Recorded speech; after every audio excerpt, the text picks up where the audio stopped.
Dance ப்ரோக்ராம்லாம் நடந்துட்டுருக்கும்போது, எதுக்காக எப்பவுமே சாண்ட்ராவையே ப்ரமோல போடுறாங்க அப்படின்னு தெரியல. ஏதோ பர்ட்டிகுலரா அவங்க ரொம்ப ப்ரமோட் பண்ண ட்ரை பண்றாங்க விஜய் டிவின்னு மட்டும் கிளியரா தெரியுது.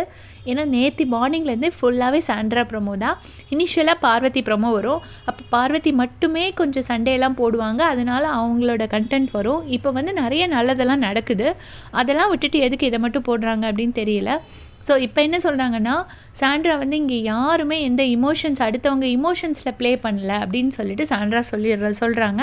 அப்ப கனி சொல்றாங்க, "I swear on my kids நானும் அந்த மாதிரி எதுவும் பண்ணது கிடையாது. அபாண்டமா யார் மேலயாச்சும் பழி போடாதீங்க. தேவையில்லாம ஒருத்தர வில்லன் ஆக்குறதுக்காக நீங்க என்னலாமோ சொல்லாதீங்க" அப்படின்னு சொல்லிட்டு கனி வந்து ரொம்ப போல்டா பேசுறாங்க. அவங்க ஏன் போல்டா பேசுறாங்கன்னா, அவங்க உண்மை பேசுறாங்க. அதனால அவங்க யாருக்கும் பயப்பட வேண்டிய அவசியம் இல்ல. டைரக்ட்டா கன்ஃபரண்ட் பண்ணுவாங்க. க சாண்ட்ரா வந்து கன்னியாகோட ஃபேஸே பார்க்காம அப்படி கீழயே பார்த்துட்டு நைஸ், நைஸ், நைஸ் அப்படிங்கிறாங்க. இவங்க வந்து திரும்பவும் சொல்றாங்க, "இந்த மாதிரிலாம் அநியாயமா பழி போட்டு என்ன வில்லன் ஆக்காதீங்க" அப்படின்னு சொல்றாங்க. சொல்லும்போது சாண்ட்ரா உடனே சொல்றாங்க, "உங்கள வில்லனாக்கி எனக்கு என்ன கிடைக்க போகுது?" அப்படின்னு சொல்றாங்க.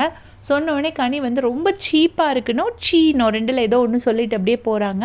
போனோனே சாண்ட்ரா வந்து அதத்தான் நானும் சொல்றேன். ரொம்ப சீப்பா இருக்கு அப்படின்னு. சாண்ட்ராவே ஒரு மாயையில இருந்து, சாண்ட்ராவே தனியா ஒரு கதை எழுதி, அதுக்கு எல்லா கேரக்டர்ஸும் குடுத்து, இப்படி இப்படி நடந்தாங்க, நடிச்சாங்கன்னு அவங்களாவே நெறைய விஷயங்கள், இல்லாத விஷயங்கள உருவாக்கி சொல்லி, அதில ஒரு சண்டையும் கிரியேட் பண்ணி, அதில வந்து அது சீப்பா இருக்குன்னு கனியோட பிஹேவியருக்கும் சொல்றாங்க.